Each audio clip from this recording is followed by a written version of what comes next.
아버지, 오늘 이 시간 우리를 이 예배의 자리로 불러주시니 감사합니다. 하나님 아버지, 우리가 매일의 삶 가운데에서 우리를 위하여서 자신의 목숨을 희생하신 예수 그리스도를 생각하기 원합니다. 우리의 삶을 위하여 예수님께서 자신의 삶을 버리셨습니다. 우리 그 예수님의 사랑을 기억하며 날마다 하나님 앞에 감사함으로 나아오게 하여 주시옵소서.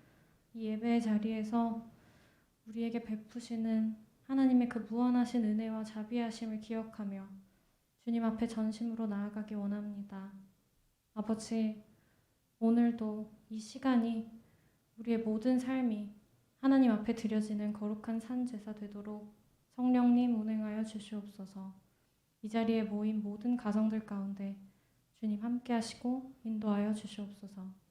이 모든 말씀 우리를 사랑하시는 예수 그리스도의 이름으로 기도합니다. 아멘.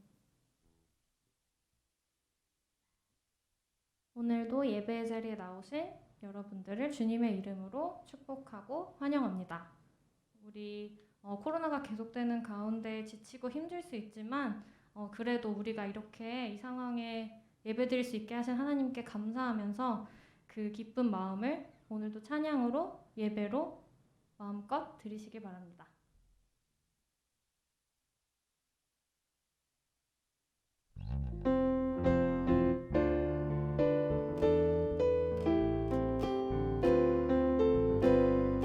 하나님의 은혜로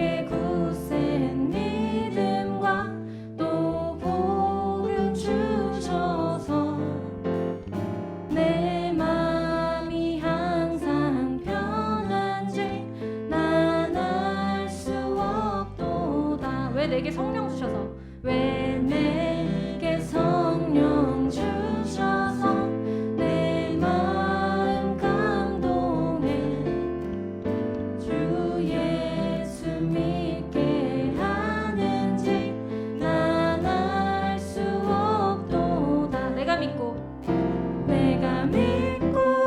또 의지함은 내 모든 형편 잘하는 주님 내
내 손 잡아주리라. 다시 고백하겠습니다. 나의 안에 거하라. 내 안에 거하라.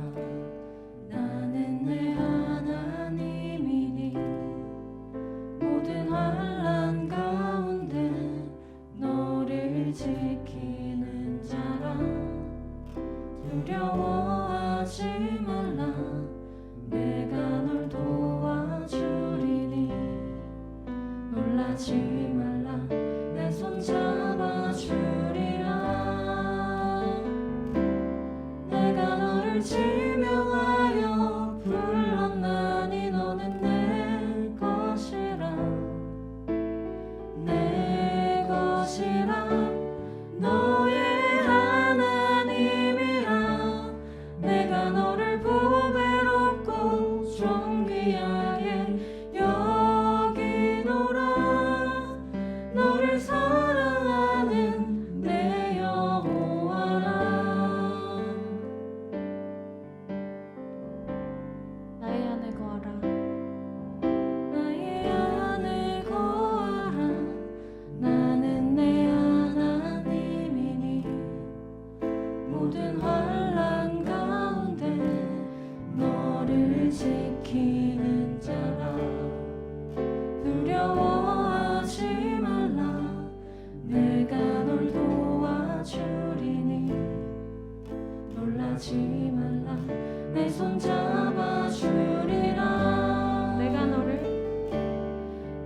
너를 지명하여 불렀나니 너는 내 것이라. 내 것이라. 너의 하나님이라. 내가 너를 보배롭고 존귀하게 여기노라. 너를 사랑하는 내 여호와라. 내가 너를 지명하여 불렀나니 너는 내 것이라. 내 것이라. 너의 하나님이라. 내가 너를 보배롭고 존귀하게 여기노라. 너를 사랑하는 내 여호와라. 내가 너를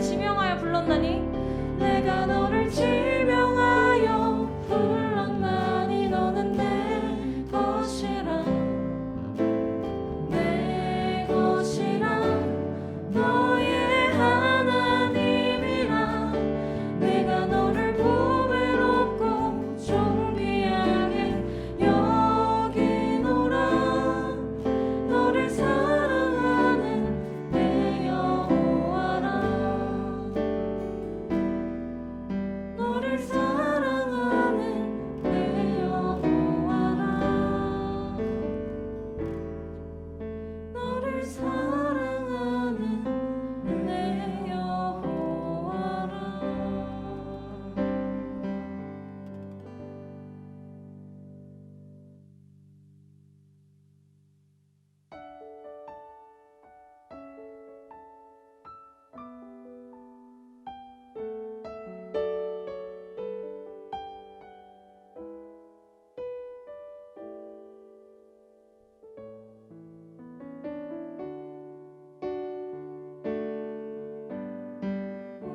무엇과도 주님을 바꾸지 않으리. 다른 어떤 은혜 구하지 않으리. 오직 주님만이 내 삶의 도움이시니 주의 얼굴 보기 원합니다. 나 무엇과도 주님을 바꾸지 않으리. 무엇과도 주님을 바꾸지 않으리. 다른 어떤 은혜 구하지 않으리. 오직 주님만이 내 삶의 도움이시니 주의 얼굴 보기 원합니다.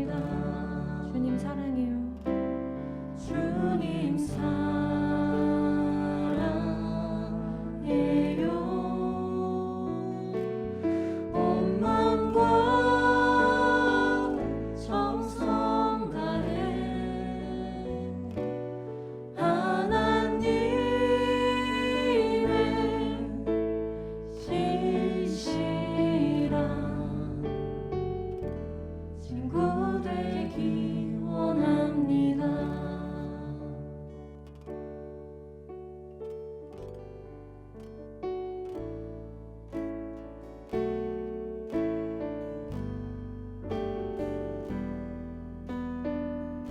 나 무엇과도 주님을 바꾸지 않겠습니다. 무엇과도 주님을 바꾸지 않으리. 다른 어떤 은혜 구하지 않으리. 오직 주님만이 내 삶의 도움이시니 주의 얼굴 보기 원합니다. 나 무엇과도 주님을 바꾸지 않으리. 다른 어떤 은혜 구하지 않으리. 오직 주님만이 내 삶의 도움이시니 주의 얼굴 보기 원합니다. 주님 사랑해요. 주님 사랑해요.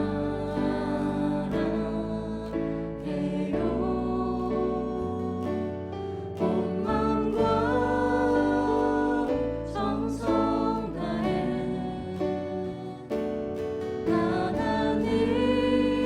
하나님의 진실한 친구 되기 원합니다. 주님 사랑해요. 주님 사랑해요.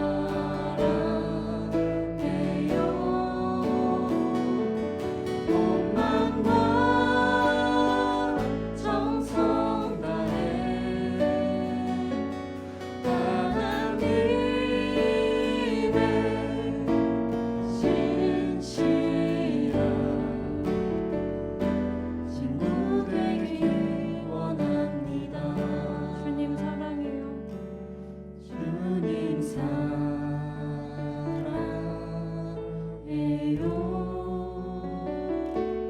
온 마음과 정성 다해 하나님의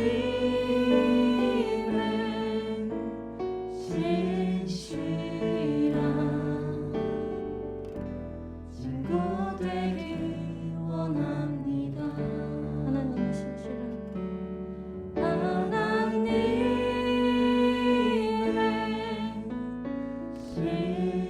진실한 친구 되기 원합니다.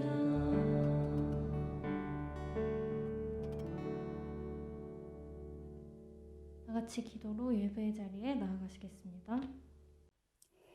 만왕의 왕이시자 우리의 아버지 되시는 하나님, 오늘도 저희에게 생명을 허락하시어 귀한 주일날 주님의 예배 자리로 나올 수 있게 하여 주신 은혜에 감사와 찬송을 드립니다.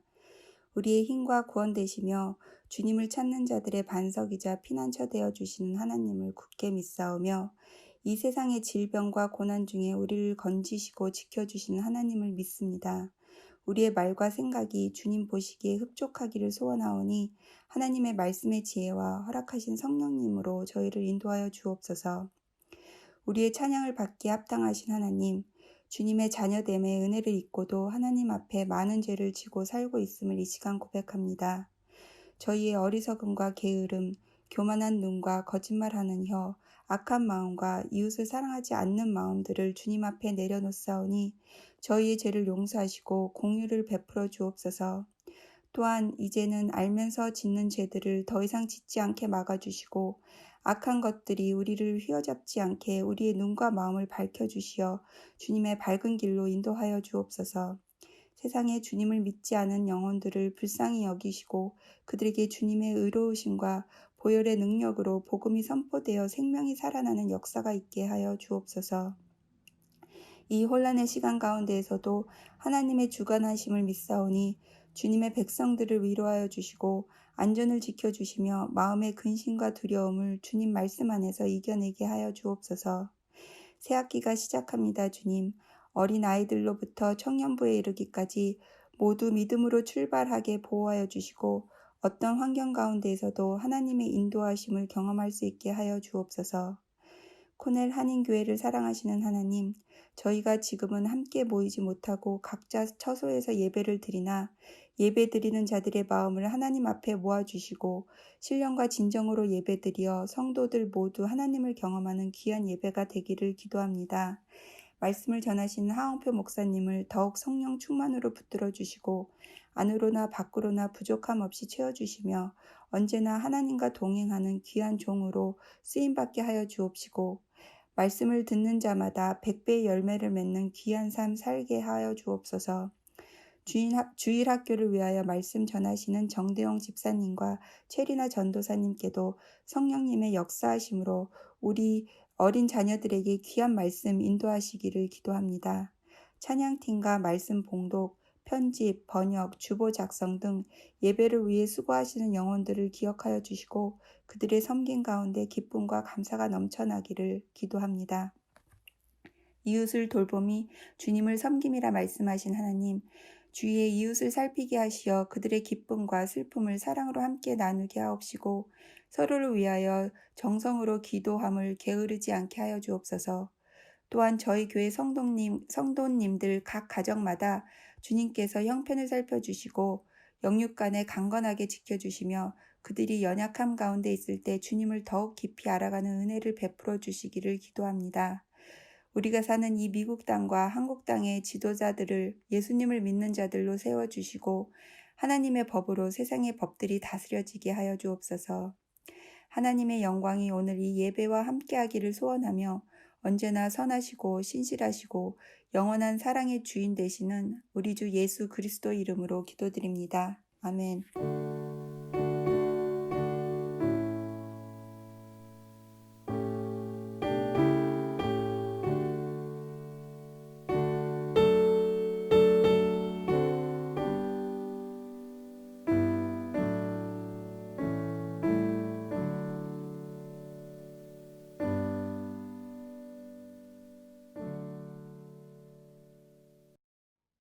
교회 소식입니다.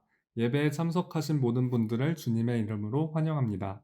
2020년 하반기 기도 제목을 두고 온 성도가 한마음으로 기도하여 주시기 바랍니다.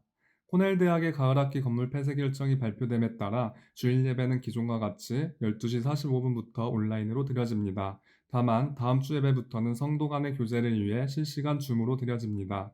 줌 링크는 교회 홈페이지에 게시하고 이메일로 보내드리겠습니다. 온라인 헌금에 대해 안내드립니다. 교회 웹사이트 게시판에 공지된 온라인 헌금 사이트를 통해 헌금하시거나 수표를 통한 헌금은 발행 횟수를 줄여 아래의 PO박스로 보내주시기 바랍니다. 온라인 헌금 사이트 링크는 동영상 제목 더보기란에 남겨두었습니다. 가을학기 예배팀의 준비 공간 렌트를 위해 위원회가 구성되어 활동 중에 있습니다. 다음 주는 선교 헌금이 있습니다. 이타카에 새로 오시는 분들이나 신입생이 있으면 교회를 소개해 주시고 담임 목사님께 알려주시기 바랍니다. 가을 학기를 위한 기혼 목장지기 모임이 오늘 3시부터 줌 미팅으로 진행됩니다. 다음 주는 온라인 예배 후 줌 미팅으로 바로 재직회가 열립니다. 많은 참석 부탁드립니다. 온라인 예배의 주일 설교 본문 읽기를 원하는 부부나 자녀들을 모집합니다. 문의는 담임 목사님께 부탁드립니다. 코넬 한인교회 중보기도 팀원을 모집합니다. 고한석 장로님, 김청미 집사님께 문의 주시기 바랍니다. 중고등부 제자 양육 훈련이 14주 동안 진행되고 있습니다. 중고등부 학생들의 영적 성장을 위해 기도와 격려 부탁드립니다. 매일 새벽 예배는 생명의 삶 순서에 따라 기도드리시기 바랍니다. 김차중 노보라 성도 가정이 지난주 한국으로 귀국하였습니다. 한국에서도 늘 평안하시기 기도드립니다. 2020년 가을 새학기가 다음 주에 시작이 되겠습니다. 이타카에 미리 오신 신입생들이 있다면 먼저 입학을 진심으로 축하드립니다. 그리고 코넬 한인교회에 오신 것을 환영합니다. 힘든 시간이지만 주님께서 붙잡아 주실 것을 믿고요. 또 여러분들 성령 충만할 수 있도록 함께 기도해 주시기를 부탁드리겠습니다. 이 시간 아쉬운 소식을 하나 전하겠습니다. 우리 김차중 노보라 성도님 가정 그리고 소녀 라유리 두 딸인데요. 모든 일정을 마치시고 또 지난주에 한국으로 가셨습니다. 우리 함께 이 가정을 위해서 잠시 기도하는 시간 갖도록 하겠습니다. 기도하시겠습니다. 아버지 하나님, 또 우리 김차중, 우리 노보라, 우리 선율, 라율 귀한 가정이 또 이제 모든 일정을 마치고 또 한국으로 돌아갔습니다. 아버지께서 또 우리 김차중 교수님 또 교수로서 쓰임받게 하시고 또 우리 귀한 자매들 하나님께서 붙들어 주시며 또 아버지 하나님께서 함께 하시는 그곳에서 하나님의 영광을 돌리는 복된 가정이 될 수 있도록 좋은 믿음의 교회를 찾게 하시고 또 신앙생활 열심을 다하는 복된 가정이 되기를 소원합니다. 주님 그들 붙들어 주시옵소서, 함께하여 주시옵소서. 특별히 우리 선율이, 라율이 아버지 하나님 붙잡아 주셔서 하나님 귀하게 쓰임 받을 수 있도록 하나님께서 지혜와 강건함으로 인도하여 주시옵소서. 모든 것을 맡기며 감사드리며 우리 주 예수 그리스도의 이름으로 축복하며 기도합나이다. 아멘. 오늘 주시는 말씀입니다. 유다 왕 여호야김이 다스린 지 3년이 되는 해에 바벨론 왕 느부갓네살이 예루살렘에 이르러 성을 에워쌌더니 주께서 유다 왕 여호야김과 하나님의 정그릇 얼마를 그의 손에 넘기심에 그가 그것을 가지고 신할 땅 자기 신들의 신전에 가져다가 그 신들의 보물창고에 두었더라. 왕이 환관장 아스부나스에게 말하여 이스라엘 자손 중에서 왕족과 귀족 몇 사람 곧 흠이 없고 용모가 아름다우며 모든 지혜를 통찰하며 지식에 통달하며 학문에 익숙하여 왕궁에 설만한 소년을 데려오게 하였고 그들에게 갈대아 사람의 학문과 언어를 가르치게 하였고 또 왕이 지정하여 그들에게 왕의 음식과 그가 마시는 포도주에서 날마다 쓸 것을 주어 3년을 기르게 하였으니 그 후에 그들은 왕 앞에 서게 될 것이더라. 그들 가운데는 유다 자손 곧 다니엘과 하나냐와 미사엘과 아사랴가 있었더니 환관장이 그들의 이름을 고쳐 다니엘은 베드사살이라 하고 하나냐는 사드락이라 하고 미사엘은 메삭이라 하고 아사랴는 아벳느고라 하였더라. 다니엘은 뜻을 정하여 왕의 음식과 그가 마시는 포도주로 자기를 더럽히지 아니하리라 하고 자기를 더럽히지 아니하도록 환관장에게 구하니 하나님이 다니엘로 하여금 환관장에게 은혜와 긍휼을 얻게 하신지라. 환관장이 다니엘에게 이르되 내가 내 주 왕을 두려워하노라. 그가 너희 먹을 것과 너희 마실 것을 지정하셨거늘 너희의 얼굴이 초췌하여 같은 또래의 소년들만 못한 것을 그가 보게 할 것이 무엇이냐. 그렇게 되면 너희 때문에 내 머리가 왕 앞에서 위태롭게 되리라 하니라. 아멘. 사람들은 결심하기를 좋아합니다. 더 나은 삶을 위해서 필요로 하기 때문에 그렇습니다. 그래서 아침이 오면은 새로운 마음으로 하루를 출발합니다. 또 새해가 오면은 한 해를 어떻게 살 것인지를 계획하며 다짐합니다. 대학 캠퍼스는 늘 새학기가 시작되는 이 가을 학기는 어느 때보다 더 많은 결심들이 생겨나는 곳이기도 합니다. 다음 주부터 2020년 가을 학기가 또 그렇게 시작을 할 것입니다. 단지 올해는 이 팬데믹으로 조금 힘들게 우리가 시작할 뿐입니다. 그러나 많은 시간들을 우리가 경험해서 그래도 좀 나은 것 같습니다. 그럼에도 불구하고 신입생들과 미국에 처음 오신 분들이 계신다면 이곳에서 생활하기가, 적응하기가 쉽지는 않는 것 같습니다. 먼저 이 코넬 입학을 축하하고 이타카에 오신 것을 다시 한 번 더 환영합니다. 환영식도 못하고 대면으로 모이는 것조차 학기 내내 안 될 형편이기도 합니다. 그러나 여러분들을 보내주신 하나님께 감사를 드리고요. 힘든 시기에 새로운 결심으로 출발하는 모든 분들에게 하나님이 함께 해주시고 힘주실 줄로 믿습니다. 오늘 우리가 읽은 이 본문에도 마음에 단단한 결단을 한 사람을 보고 있습니다. 8절에 보시면요, 이 다니엘인데요. 다니엘은 뜻을 정하였다 이렇게 말씀하고 있습니다. 우리가 뜻을 정하였다라는 말을 들을 때 이게 무슨 말인지 잘 이해가 되지 않지만요, 공동 번역을 보시면은 결심하다, 그리고 NASB 같은 경우에는 made up his mind 이렇게 번역을 하고 있습니다. 그래서 이것은 뭔가 목표를 세워서 이 마음으로 단단히 결심했다는 그런 의미가 되겠습니다. 그리고 이 본문 말씀을 쭉 보시면요, 그가 이런 결단을 하게 된 이 배경이 가장 먼저 소개가 되고 있습니다. 우리 1절을 보시면은 이 바빌론이 여호야김 3년째 되는 해에 침공을 했다라고 이렇게 기록되어 있는데요. 이것은 우리가 계산을 해보면은 한 605년, 주전 605년 정도의 때가 되는 것으로 우리가 추정을 해볼 수 있습니다. 그리고 2절을 보시면요, 이 사건이 어떻게 일어났는가를 바라보는 다니엘의 시각을 먼저 소개를 해주고 있습니다. 그 보시면은 주께서 유다 왕과 성전 기구를 넘겼다 라고 이렇게 표현하고 있습니다. 그래서 이 주께서 유다 왕과 성전 기구를 얼마를 넘겼다라는 이 표현에서 주어는 주님이십니다. 여호와 하나님이시라는 거죠. 그래서 이 사건의 주체가 하나님이심을 먼저 우리에게 말씀을 해주고 있습니다. 예루살렘에서 이 성전 기구를 가져온 이 바빌론은 자신들의 신인 이 마르둑이 여호와를 이겼다고 그렇게 그들은 자랑을 했을 것입니다. 그러나 이 다니엘은요, 하나님의 뜻을 먼저 2절에서 서술을 하고 있습니다. 이것은 앞으로 일어날 모든 사건들에 일일이 계획하고 있는 하나님을 우리로 하여금 바라보게 만들기 위함이라는 것입니다.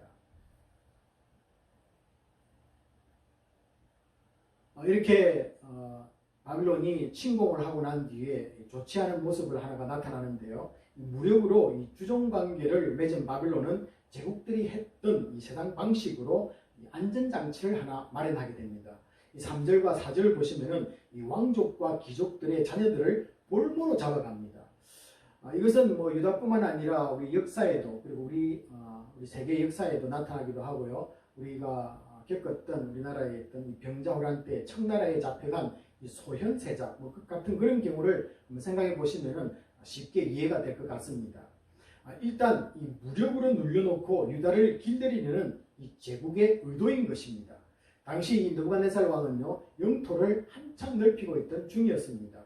이 북쪽에는 아수르, 그리고 리디아를 점령하고 남쪽으로는 기술을 돌려서 유다를 점령하면서 마지막 목표는 애굽을 삼키는 것이 그의 목표의 전략이었습니다. 그래서 가는 도중에 군사적으로 유다를 칠 수밖에 없었던 것입니다. 그리고 고분고분 따르게 하기 위해서 왕족과 귀족 자제들을 인질로 필요로 했던 것입니다. 여러분, 인질로 잡혀온 다니엘이 갑자기 한 가지 부탁을 하게 되는데요. 이 왕이 주는 음식과 포도주를 마시지 않겠다고 자기가 감독하고 있는 환관장에 가서 그의 결심을 말하는 부분을 우리는 보게 됩니다. 어떻게 보면은 이 애국심 강한 한 소년의 기특한 행동으로도 우리가 볼 수가 있을 것입니다. 부모님들도 그들이 잡혀가기 전에 단단하게 살아야 된다라는 그런 말들을 그들에게 들려주었을 것입니다. 그리고 이 귀족자제나 왕족이라면은 잡혀오기 전에 왕실에서 민족적 자부심도 배웠을 것입니다.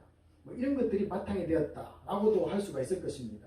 그러나 이 애국심에만 나온 것은 아니라는 것입니다. 그랬다면은 바벨론 학문과 또 언어를 배우기를 그때 거절했어야만 될 것입니다. 그리고 무엇보다도 이 본문을 보시면요, 자신의 정체성을 없애려고 이 자신들의 이름을 바꾸려고 할 때 완강하게 그들은 저항을 했어야만 한다는 것이죠. 그래서 이 애국심 하나만으로 이 본문을 보기에는 좀 미흡하다라는 것입니다. 그런 것은 다 받아들이고 이제 와서 이 왕이 주는 음식을 거부한다는 것은 뭔가 좀 이상해 보인다는 것입니다.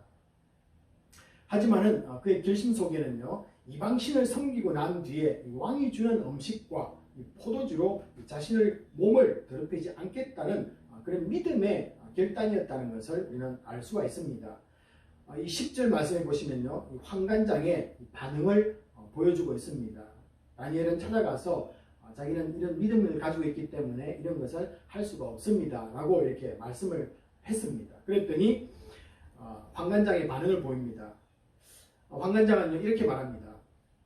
만약 다니엘의 명령을 받아주면은 자신도 이 왕의 명령을 거부하는 것이기 때문에 자신의 생명도 위태롭다. 그러므로 내 부탁을 받아줄 수가 없다라는 것입니다. 이 다니엘의 요청은 환관장에게 일단 거절을 당합니다. 다니엘의 결심은 이 왕의 명령에 대한 어떻게 보면은 직접적인 거부이고 제국에 대한 어떻게 보면 저항이라고도 볼 수 있습니다.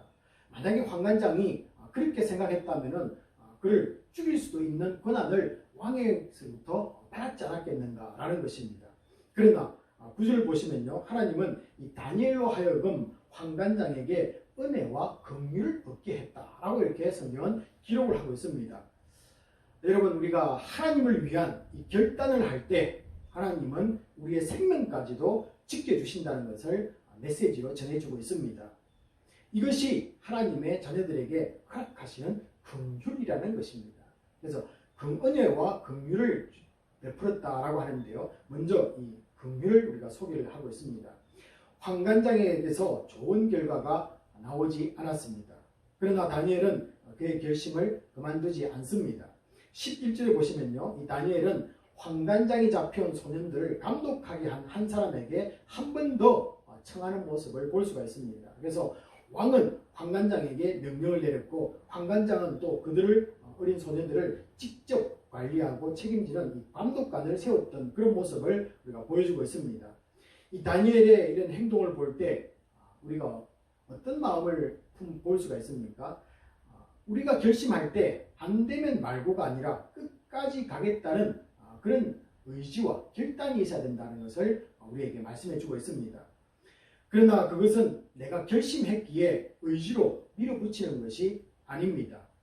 하나님이 이 사건에 개입하고 있다는 것을 이미 제가 말씀드릴 때 2절에서 확실하게 이 다니엘은 믿었기 때문에 절대로 포기하지 않았던 것입니다. 이것이 믿음의 결단이라는 것입니다. 그래서 우리의 의지는요, 가다가 거부당하거나 거절당하면 멈출 수 있습니다. 그러나 하나님이 이 일을 하기를 원한다는 이 믿음에서 출발한 이 결단은요, 계속해서 부딪힘이 있어도 뚫고 나가고, 부딪힘이 있을 때 돌아가서라도 그 역사를, 결단을 이루어낸다는, 이것이 오늘 이 다니엘에게서 우리가 배우는 모습이라는 것입니다. 왕이 명령하고 환관장이 거절한 것을 그 밑에 감독관이 허락할 리는 없습니다. 그러나 이 뜻을 정한 자에게 하나님은 다른 길을 찾는 지혜를 주셨습니다. 17절을 우리가 읽지 않았는데요, 17절을 보시면은 하나님께서 학문을 주시고 지혜를 주시고 해서 이 주셨다는 단어를 두 번이나 우리는 보게 됩니다. 이것이 바로 아까 말씀드렸던 긍휼과 하나님의 은혜를 입었다는 그 은혜에 속하는 것입니다.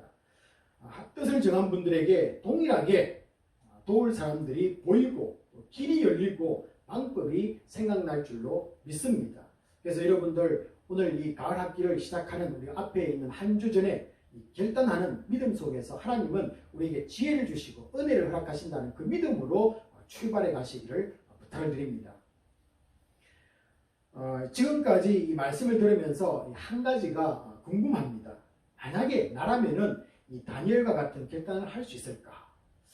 자기 생명까지도 내어놓겠다는 결심 속에 한 가지는 확실해 보입니다. 믿음을 버릴 수 있는 상황일지라도 하나님을 위해서 살아줄 단 한 사람을 찾고 있다는 것을 우리에게 전해주고 있습니다. 다니엘은 이것을 알았다는 것입니다. 단 한 사람, 그 사람이 하나님을 찾고 있는 사람이었다는 것입니다. 그래서 다니엘은 그 사람의 주인공이 내가 되겠습니다라는 그런 마음으로 다니엘은 이 일을 시작했다라고 이렇게 보아야 될 것입니다. 하나님의 이 바람 때문에 이루어지는 이 믿음의 결단이었다고 보아야 될 것입니다. 이 믿음 때문에 생명까지 요구하는 이 환경도 뛰어넘을 수 있는 결단이 나올 수 있었습니다. 이 4절을 보시면요, 우리가 인질로 잡혀온 세 친구를 포함해서 용모와 지혜와 지적 능력을 갖춘 소년들의 수가 세 사람만 아니라 상당했다는 것을 우리는 볼 수가 있습니다. 귀한 집 자녀들이었습니다. 유다에서 다른 사람들에 비하면 여러 면에서 좀 편하게 자랐을 것입니다. 이 바벨로네스의 삶 역시 인질이라는 이 신분만 빼면은 좋은 곳에서 살고 또 좋은 것을 먹고 입고 날마다 쓸 것이 부족함이 없었다라고 5절은 말씀하고 있습니다. 자, 그러면은 제국이 제공하는 이 편안함과 또 보장된 지위를 누리면서 이 바벨론에 충성하며 사는 길을 택할 수도 있었을 것입니다. 그것이 현명한 판단이라고 생각할 정도로 이 나이도 어느 정도 들었을 것으로 생각됩니다. 사절에서 보시면요, 소년들이 용모가 아름답고 모든 지혜를 통찰하며 지식에 통달하며 학문에 익숙한 소년들이다. 이런 말씀을 바라볼 때 너무 어린 아이들은 아니었던 것으로 알고 있습니다. 그래서 이 다니엘의 나이가 우리는 정확하게 알 수는 없지만은 10대 중반에서부터 후반에 이르지 않겠는가, 이 정도로 우리가 생각해 볼 수 있습니다. 이것으로 보아서 그들은 10대 중반을 넘어서 후반으로 보는 것이 맞다고 생각합니다. 왜냐하면 다니엘은 나중에 가면은 바벨론을 지나서 페르시아까지 계속해서 생존하기 때문에 이런 나이들을 고려해 볼 때 10대 중반부터 후반이었다. 이 정도 우리가 보면서 이 본문을 이해하는 것이 좋을 것 같습니다. 자, 그러나 더 중요한 것은요, 이 나이를 떠나 세상을 보는 눈과 상황을 읽어내는 이 판단력을 그들은 갖추고 있었다는 것입니다. 유다는 더 약해지는 상황이었습니다. 그렇다면은 이 바벨론 생활에 만족하며 순응해 갈 수도 있었을 것입니다. 운명으로 자신들의 모습을 받아들이고 현실만 추구할 수도 있을 것입니다. 어떻게 하면 이 다른 친구들보다 더 빨리 바벨론에서 출세할 수 있을까? 또 현실적인 이 고민을 더 할 수도 있을 것입니다. 자, 그런데 그런 것을 밀어내고 뜻을 정한다는 것은 참으로 힘든 결단입니다. 여러분, 우리가 어려운 상황에서도 하나님을 위해 살겠다는 결심하는 것 쉽지 않습니다. 그런데 이 안락하고 편안한 삶 속에서도 출세까지 보장되어 있다면 목숨까지 이룰 수 있는 이 결심하기라는 것도 그렇게 쉽게 보이지는 않습니다. 자, 중요한 것은요, 무엇입니까? 어려운 삶이든 쉬운 환경이든 하나님을 알지 못하는 이 땅에서 성도가 할 일이 두 가지라는 사실입니다. 하나는 하나님 영광만 드러내기를 바라는 이 아버지를 먼저 바라봐야만 합니다. 그리고 그렇게 하나님이 원하는 삶으로 살겠다는 이 결단이 있어야만 된다는 것을 이 다니엘을 통해서 우리에게 보여주고 있습니다. 이 다음은 나의 결단이 나와 하나님의 관계로 끝나지 않고 더 많은 사람에게 어떻게 영향을 주는지를 나누고자 합니다. 다니엘은 참 오래 살기도 했는데요. 그가 살아가면서 누구에게, 어떤 사람들에게, 또 어떤 시기에 영향을 미쳤는가를 보고자 하는 것입니다.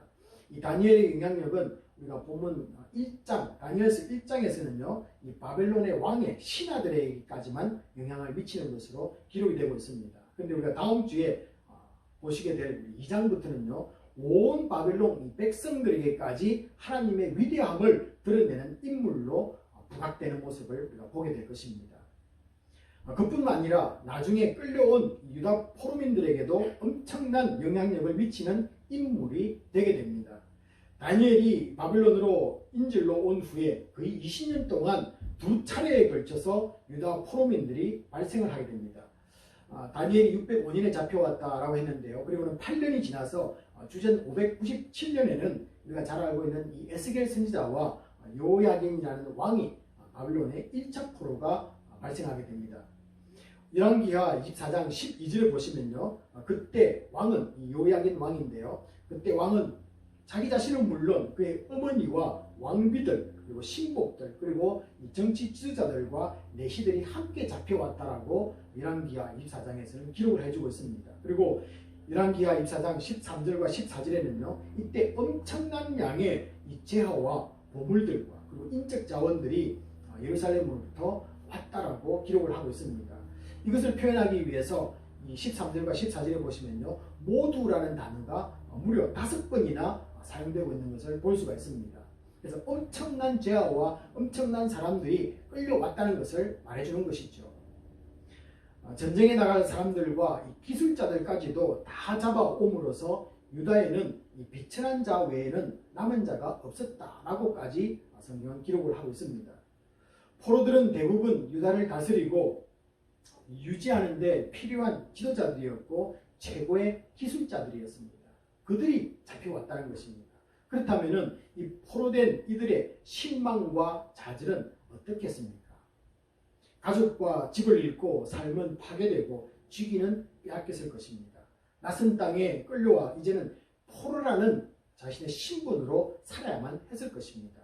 군인들은 명예를 잃었을 것이고요. 또 바벨론 도시를 건설하는 노동자로 전락을 했습니다. 그래서 지휘를 하던 장군이 일개의 노동자로 끌려서 일을 하게 되는 모습을 볼 수 있을 것입니다. 자신들이 섬기던 이 성전을 수리하던 이 기술공들이 또 느꼈던 이 자열감은 또 어떠했겠습니까? 이런 박탈감 속에 있는 이 포로민들에게 다니엘은 어떤 영향력을 주었을까요? 나라가 망한 이 유다 포로민들에게 어떻게 살아야 할 것인가에 대한 이 롤 모델이 바로 다니엘이라는 것입니다. 포로민들이 도착하자마자 그들이 앞서 인질로 온 자식들의 소식을 들으려고 했을 것입니다. 물론 그들과 접촉할 기회도 있었겠죠. 그러나 쉽지는 않았을 것 같습니다. 왜냐하면요, 우리 다니엘서 2장 48절과 49절에 가면은 이 다니엘은 전국을 다스리는 자리에 앉아 왕궁에 살았기 때문에 그렇습니다. 친구들은 이 지방을 다스리는 관리로 나가서 지방에서 살아있을 것입니다. 그래서 다니엘의 이야기는 직접적으로 그들은 만날 수는 없었지만은 이 다니엘의 소문을 통해서 다니엘이 어떻게 살았고 또 어떻게 그들이 행동하고 있는가를 듣게 되었을 것입니다. 유다 포로민들은 이 앞서온 이 다니엘의 이야기를 들으면서 용기를 가졌을 것입니다. 그런 의미에서 이 다니엘서 1장 21절 마지막 절은요, 대단히 중요한 구절입니다.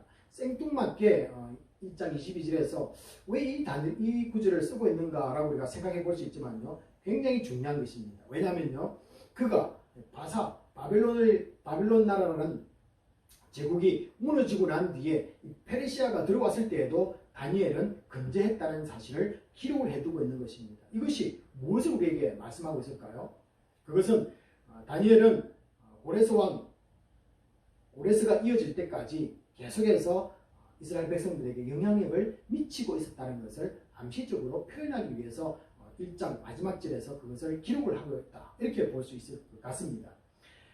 특히 이 다니엘은 이 바사왕 고레스 원년까지 있었다라고 이렇게 기록하고 있는데요. 우리가 잘 알다시피 이 고레스 왕은 이스라엘 역사에서 대단히 중요한 왕이기도 합니다. 우리 에스라 1장 우리 3절의 1절과 3절에 의하면요, 유다 포로민들에게 이제는 너희의 나라로 돌아가라고 이 칙령을 내린 왕이 바로 페르시아의 고레스 왕입니다. 하나님은 이 다니엘을 통해서 70년의 긴 시간 동안에 포로민들에게 계속해서 이 신앙을 지켜나가게 하는 이 샘물과 같은 역할을 그를 통해서 하게끔 했다라는 것입니다. 그래서 이 1장 21절에서 다니엘은 바벨론 포로 시기에도 있었지만은 페르시아 시대 때도 다니엘은 계속해서 그가 생존하게 함으로써 이스라엘 백성들에게 하나님을 저버리지 않고 하나님을 붙잡고 살아갈 수 있는 롤 모델로 그를 세웠다는 것을 표현하는 것입니다. 하나님을 믿지 않는 이방 문화 속에서 신앙은 어떻게 지켜나가야 하는가? 삶이 어렵고 힘들 때 어떻게 밥서야 하는가? 살기 막막하고 낯선 땅에서 실망하고 원망하고 좌절하고 싶을 때 누가 도와주겠습니까? 이 다니엘을 통해서 하나님에 대한 믿음을 포기하지 않아야겠다는 이 바른 결단을 갖게 만들었던 것입니다. 참 그렇다면 하나님의 은혜가 대단한 것 아니겠습니까? 한 사람을 통해서 이스라엘 모든 포로민들에게 이렇게 큰 영향력을 미치고 있는 모습을 우리는 보고 있습니다. 다니엘의 이야기는 이 팬데믹을 겪으면서 이 새학기를 맞이하는 우리에게까지도 영향력을 미칠 줄로 믿습니다. 여러분, 우리가 잘 아는 이 코넬 대학은 여러분의 출세를 보장해주는 이 네임밸류가 있는 아이비리그 대학입니다. 명문대학입니다. 이곳에서 너무 현실과 또 환경만 보면은 내가 품은 이 꿈과 야망에만 매몰될 수 있는 위험이 있습니다. 왜냐하면요, 이곳에 오기 위해서 투자한 노력과 시간들이 보이기 때문에 그렇습니다. 게다가 이 새학기가 시작되면은 뒤로 물러설 수 없는 이 바쁜 스케줄들이 여러분들을 기다리고 있을 것입니다. 이곳에 머무는 동안 주 안에서의 이 믿음 생활만큼은 잘할 것이라는 이 결단이 있는 성도님들이 되시기를 바랍니다. 여러분, 그리고 바쁜 일정 가운데도 시간을 들이고 또 자신의 재능을 들이며 주님의 몸된 교회를 섬기겠다는 이 결단이 모든 분들의 심령 가운데 있을 줄로 믿습니다. 이런 결단은 늘 환경에만 집중하지 않고 나를 이곳으로 인도하신 이 아버지의 마음을 바라보아야만 가능한 것입니다. 그래서 아까도 제가 앞에서 말씀드렸지 않습니까? 다니엘은 하나님을 바라보았고 그분이 원하는 것이 무엇인가를 알았을 때 믿음으로 결단했다는 것입니다. 다니엘처럼 여러분 이 하나님을 바라보는 것은요 항상 기도하는 것과 연관이 있습니다. 그래서 여러분들이 기도하시면서 아버지를 바라보시기 바랍니다.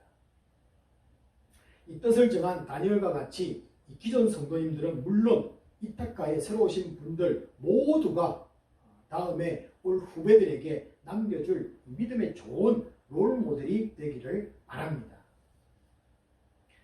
여러분 우리 이 코넬 이미 졸업하고 이곳을 떠난 역대 우리 청년부들이나 또 성도님들 역시 하나님 앞에서 결단하며 믿음을 세워나갔던 분들이기도 합니다. 팬데믹 상황에서 지금도 보내고 있는 우리 성도님들은요 하나님의 영광을 위해서 뜻을 세우며 각 영역에서 섬겨주시는 귀한 분들이기도 합니다. 새로 오신 분들도 함께 결단하며 이 주님의 몸된 교회를 섬겨나가는 일에 동참해 주실 것을 부탁을 드립니다. 여러분 우리 모두는 다 결단할 수 있습니다. 그러나 하나님이 사용하는 결심이 있습니다. 한 4가지로 이게 정리를 해보겠는데요. 앞에서 제가 말씀드린 것들에 대한 어떤 그런 정리가 되겠습니다. 우리 4가지 정도를 정리하는데요. 먼저 하나님께서 영광이 된다면 하나님께 영광이 된다면 나의 희생과 바꿀 수 있는 용기 있는 결단이 되기를 바랍니다. 그리고 둘째는요. 하나님을 위한다고 맹목적으로 밀어붙이는 나의 의지가 아니라 믿음의 결단이 되어야만 한다. 그래서 기도 가운데 하나님을 바라보시면서 그분의 마음속에서 무엇을 원하고 계시는지를 알고 결단하시라. 그런 뜻이죠. 세 번째는요. 포기하지 않고 지속적인 결단이 있어야만 합니다.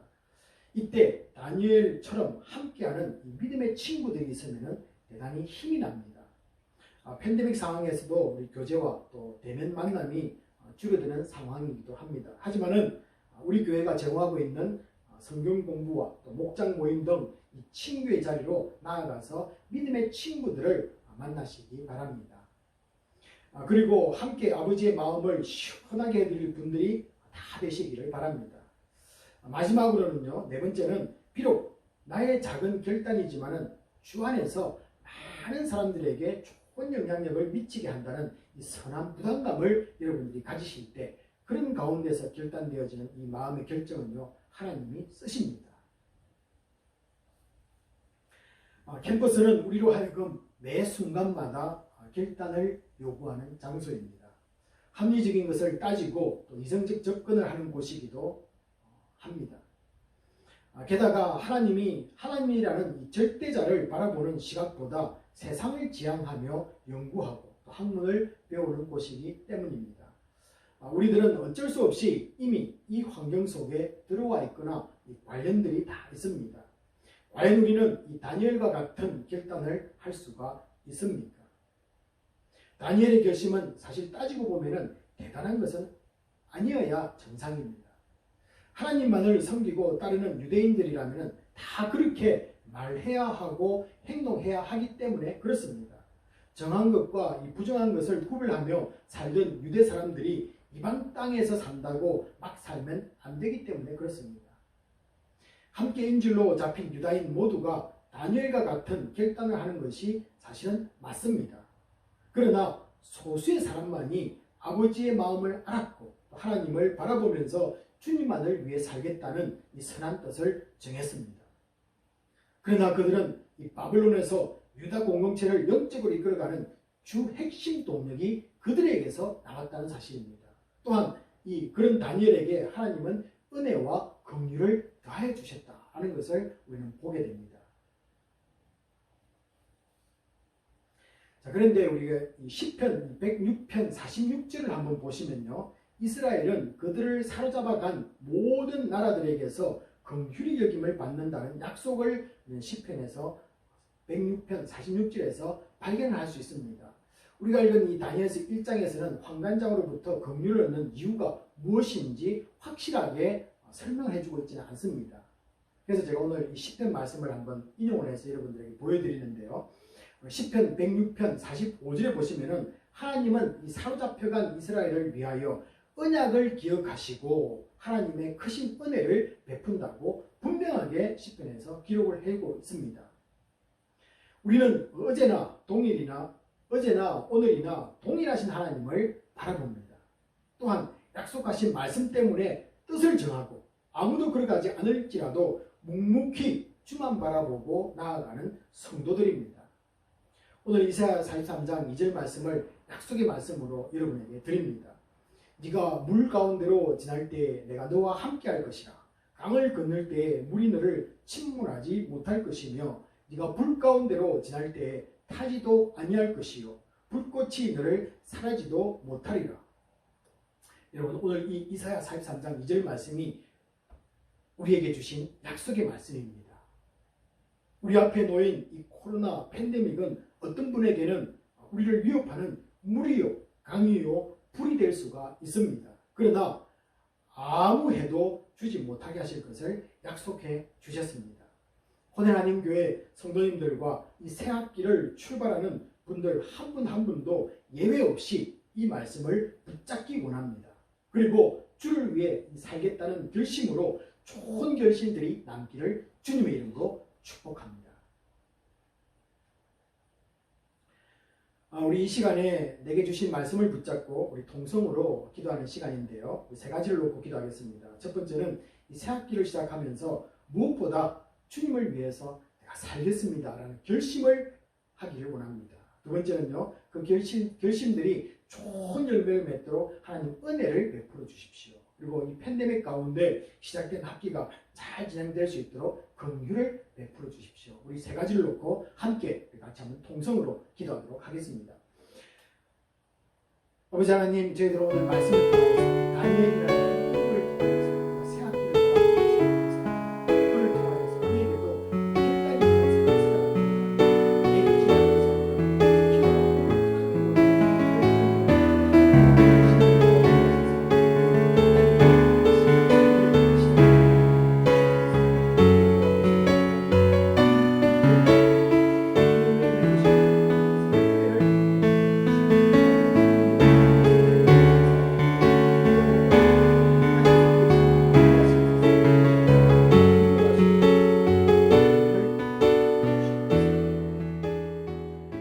아버지 하나님, 저희들 주님 위해서 살기를 원하는 이 마음의 결단이 있기를 원합니다. 아버지, 새 학기가 또 저희들에게 다가옵니다. 무엇보다도 저희들 아버지 하나님, 주님이 원하시는 그 마음의 결단들이 우리 모두에게 자리 잡게 하여 주시옵소서. 그리고 아버지 하나님, 그 좋은 결단들이 열매를 맺을 수 있도록 하나님 은혜를 허락해 주시고, 또 이 팬데믹 상황에서 한 사람도 아버지 쓰러지지 않고 넘어지지 않고 그 결단들이 좋은 열매 맺어서 하나님께 영광 돌릴 수 있도록 하나님 긍휼을 우리에게 베풀어 주시옵소서. 팬데믹 상황이 물러가게 하여 주시옵시고, 백신과 또 치료약들이 개발되어서 빠르게 일상으로 돌아갈 수 있도록 하나님 긍휼을 베풀어 주시옵소서. 함께 하실 하나님을 찬양하며 우리 주 예수 그리스도의 이름으로 축복하며 기도합니다. 아멘. 다음 주부터 시작되는 가을 학기에 모두들 새로운 마음으로 출발하게 하시고 성령 충만하기를 원합니다. 코넬에 새롭게 온 신입생들을 붙잡아 주셔서 담대케 하시고 주님과 동행하는 믿음의 여정이 되게 인도하여 주시옵소서. 재능과 시간과 물질을 드리는 주의 백성들을 기억하시고 주신 것에 감사하며 더 많은 보물을 하늘에 쌓는 성도들이 일어날 줄 믿습니다. 들여진 물질 하나님 나라 확장되는 전도와 선교, 구제와 봉사의 현장에서 잘 쓰임받게 축복하여 주시옵소서. 지금은 우리 주 예수 그리스도의 은혜와 지극하신 하나님의 사랑하심과 성령님의 감동감화 위로하심이 주를 위해 살기로 결심하는 성도들과 특별히 새 학기를 시작하는 신입생들 위해 지금부터 영원까지 함께 있을지어다. 아멘.